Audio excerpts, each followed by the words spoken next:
우리가 경험하는 이 세계의 본래 모습은 어떤 것일까요? 그것은 우리가 경험하고 있는 모습 그대로일까요? 아니면 우리 눈에만 그렇게 보일 뿐 실제 세계의 모습은 혹시 기괴하고 흉측한 괴물 같은 모양을 하고 있을까요? 우리와는 다른 생명체의 눈에 보이는 다르게 보일 그런 세계 말입니다.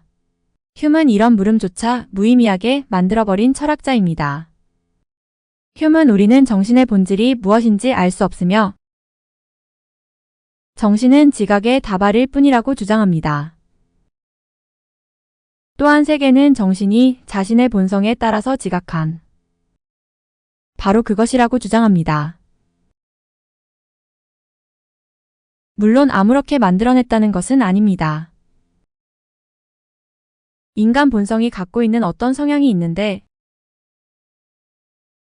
그것이 우리가 지각한 것을 우리가 경험한 것과 같은 것으로 만든 것이라고 주장합니다. 이를테면 우리가 보고 있는 사과는 그와 같은 방식에 따라서 지각한 것이기 때문에 사과라고 말합니다. 휴은 어떻게 해서 우리가 사과를 사과로 지각하게 되는지 그 인지 과정을 설명하려고 합니다. 그러면 휴이 말하는 지각 즉 경험적 지각은 무엇일까요? 지성론, 정념론, 도덕론의 세 권으로 구성된 인간본성론의 서두에서 외부 물체의 본질과 정신의 본질은 알 수 없으며 정신의 능력과 성질에 관한 개념은 신중하고 정확한 실험과 그 결과들에 대한 관찰을 통해서만 얻을 수 있다고 선언합니다. 또한 경험적 관찰과 실험을 넘어서 인간 본성의 가장 근원적인 성질을 발견했다고 주장하는 어떤 가설도 거부되어야 한다고 주장합니다. 특히 자연철학과 달리 인간을 연구하는 학문인 도덕철학은 과학적 방법을 적용할 수 없다는 한계와 약점으로 인해 부득이 인간의 삶에 대한 신중한 관찰로부터 자료의 수집과 비교 등의 방법을 사용할 수밖에 없음을 밝히고 있습니다. 이는 휴이 자신의 철학의 정신과 방법을 천명한 것입니다. 이러한 탐구 방법에 입각해서 휴은 우리의 지각 또는 지각적 경험은 인상과 관념으로 이루어져 있다는 것을 발견합니다. 그리고 이러한 정신의 모든 지각은 인상과 관념으로 환원될 수 있다고 말합니다. 그렇다면 우리가 경험하는 세계에 대한 이해는 이 인상과 관념이 무엇이냐에 달려있다고 하겠습니다. 휴은 이렇게 말합니다. 정신의 지각은 모두 이중적이며 지각들은 모두 인상과 관념으로 나타난다. 내가 눈을 감고 나의 방을 생각할 때 내가 형성한 관념은 내가 느낀 인상의 정확한 재현이다.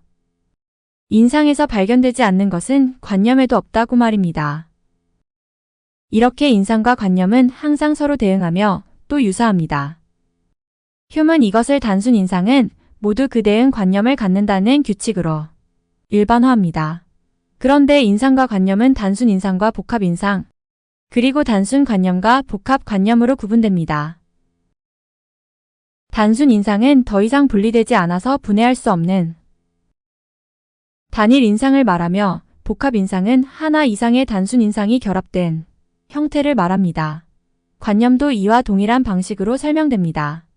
가령 사과라는 복합 지각 즉 복합 인상이면서 복합 관념이기도 한 사과라는 물체는 색, 맛, 향기와 같은 서로 구별될 수 있는 인상들 또는 관념들이 함께 합일되어 있습니다. 단순 인상에는 언제나 단순 관념이 예외 없이 서로의 정확한 모사로서 대응하며 복합 인상과 복합 관념 사이에도 이러한 규칙이 대체로 적용됩니다. 여기서 대체로라는 말은 관련 현상에 대한 모든 것을 관찰하고 실험할 수 없는 경험적 탐구와 귀납적 추론 방법의 한계를 표현한 것입니다. 이러한 고찰을 통해서 휴은 다음과 같은 명제를 확정합니다. 즉, 처음 현상하는 단순 관념들은 단순 인상들로부터 유래하는데 이 단순 인상들은 단순 관념들에 대응하며 단순 관념들은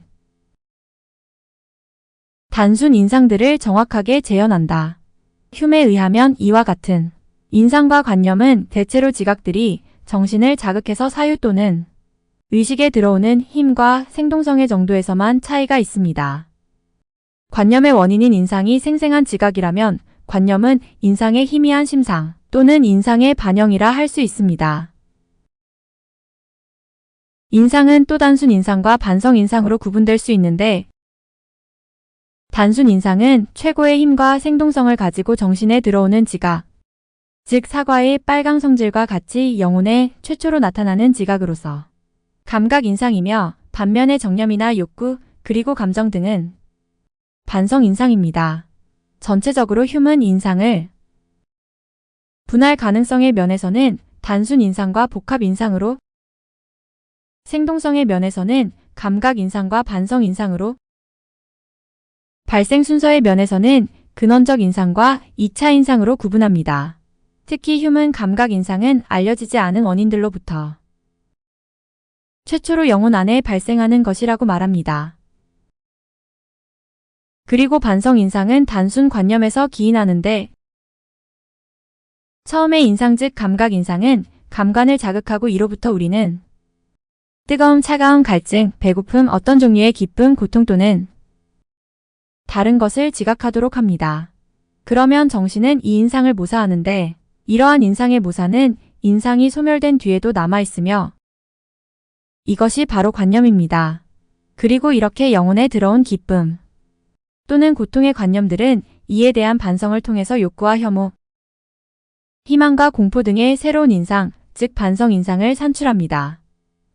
이 반성 인상들은 다시 상상력과 기억을 통해 모사되어 복합 관념이 됩니다. 우리의 지각은 인간 본성의 어떤 경향성에 따라서 이렇게 번갈아 가면서 다른 인상과 관념을 불러일으킬 것입니다. 여기서 어떤 경향성은 다음 편에서 다시 살펴보겠지만 관념연합의 원리 및 인상과 관념의 이중관계의 원리를 가리킵니다. 이 모든 과정에서 가장 앞서는 최초의 것은 감각 인상입니다. 그리고 휴먼은 여기서 이러한 감각을 검토하는 것은 도덕 철학자보다는 해부학자나 자연철학자의 일이라 하여 반성 인상을 설명하는데 주력하고 있습니다.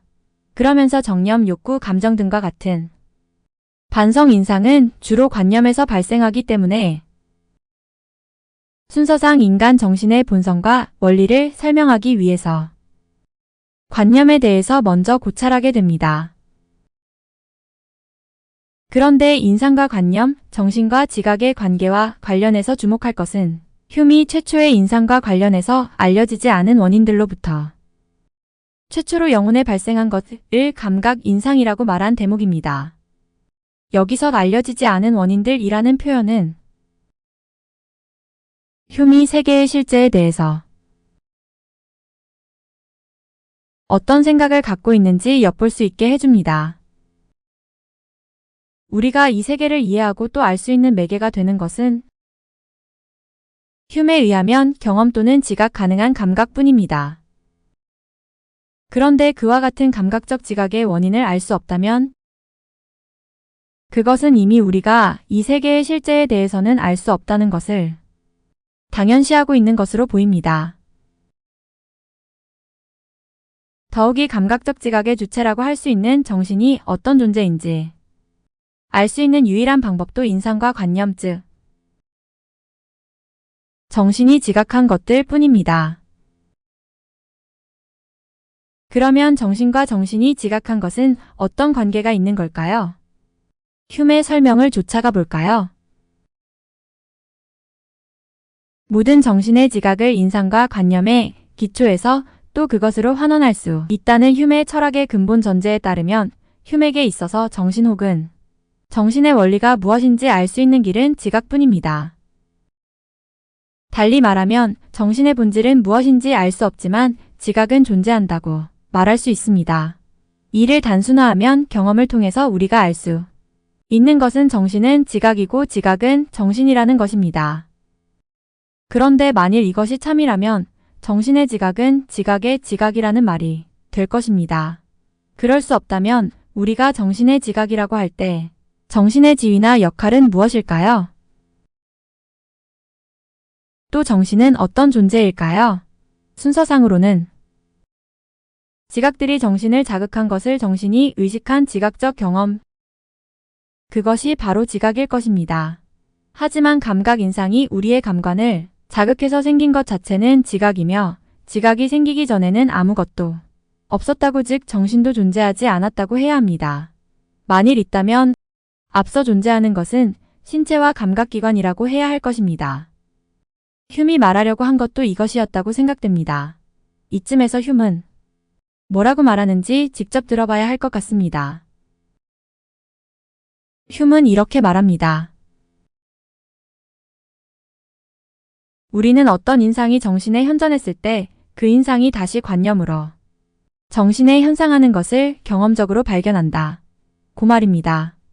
이에 의하면 여기서 정신에 현상하는 것은 무엇인가가 현상하려면 현상할 수 있는 곳이나 장소가 있어야 하며 그것이 바로 정신일 것입니다. 마치 영화를 상영하려면 스크린이 필요한 것과 같은 이치입니다. 우리는 통상 그런 장소나 스크린 같은 역할을 정신이라는 존재 혹은 실체에 부여합니다. 그런데 휴먼 영사기가 작동해서 화면에 영상이 나타날 때까지 그런 스크린은 존재하지 않는 것처럼 말합니다. 즉 영상이 보이니까 스크린이 있다는 것도 알게 된다는 것이지요. 게다가 대상이 실제를 알려주는 매개는 감각 인상인데 그 기원과 근원은 알 수 없으므로 이 인상은 일종의 인식의 한계 개념이라고 볼 수 있습니다. 하지만 이 인상은 알 수 없는 무엇이 우리의 감관을 자극함으로써 생기는 것이므로, 그리고 또한 지각은 정신에 앞서 미리 존재한다고 할 수 없기 때문에 정신이 능동적으로 지각한 것일 수도 없습니다. 그러므로 남아있는 것은 물리적 존재인 감각기관 또는 신체밖에 없을 것입니다. 그렇다면 흉은 정신의 기원을 신체에 둔 것이라 할 수 있습니다. 흉이 정신과 지각의 관계를 영상과 스크린의 관계처럼 이해하고 있는 게 맞다면 흉에게 정신과 신체는 통일되어 있다거나 정신은 신체의 생리학적 현상 혹은 신체의 운동 법칙에 따라서 생겨난 신체적 지각의 수반된 현상에 불과한 것입니다. 이제 우리가 흉을 따라서 실제의 문제와 관련해서 확실히 말할 수 있는 것은 일련의 지각 경험을 통해서 경험적 사실로서의 세계가 존재한다는 것입니다. 하지만 우리가 경험 또는 지각한 그것이 실제 세계의 모습인지는 알 수 없습니다. 흉에게는 인상의 원인이 대상인 것은 분명하지만 그 대상이 무엇인지는 알 수 없기 때문입니다. 즉 인상과 대상 사이에는 비대칭성이 존재하며 게다가 우리는 그 비대칭성조차도 정확히 어떤 것인지 알 수 없습니다. 또 다른 의문도 있습니다. 지각의 관점에서 보면 인상의 원인으로서 대상은 단속적이고 소멸적이며 지각 역시 기억이나 상상력에 의존할 뿐 이내 우리의 의식에서 사라져버립니다. 때문에 우리는 우리가 지각한 대상의 동일성을 확인할 방도가 없습니다. 지각 내용도 관념으로 저장해 두었다가 기억과 상상력의 도움으로 전후 관념의 동일성을 판단합니다. 사정이 이렇다면 우리가 이 세계에 대해서 갖고 있는 지식이 실제로 그 세계에 대한 지식인지 확인할 수 있는 방법이 없습니다. 흉은 이렇게 말하고 있습니다. 내 의견이지만 감관에서 유래하는 인상들의 궁극적 원인은 인간의 이성으로는 온전히 해명될 수 없으며 그 인상이 대상으로부터 직접적으로 유래하는지 또는 정신의 창조력에 의해 산출되는지 또는 우리의 조물주로부터 유래하는지를 확실하게 결정하는 것은 영원히 불가능할 것이다. 라고 말입니다. 이것은 인간의 운명 혹은 철학하는 인간이 피할 수 없는 이성의 운명일 수 있습니다.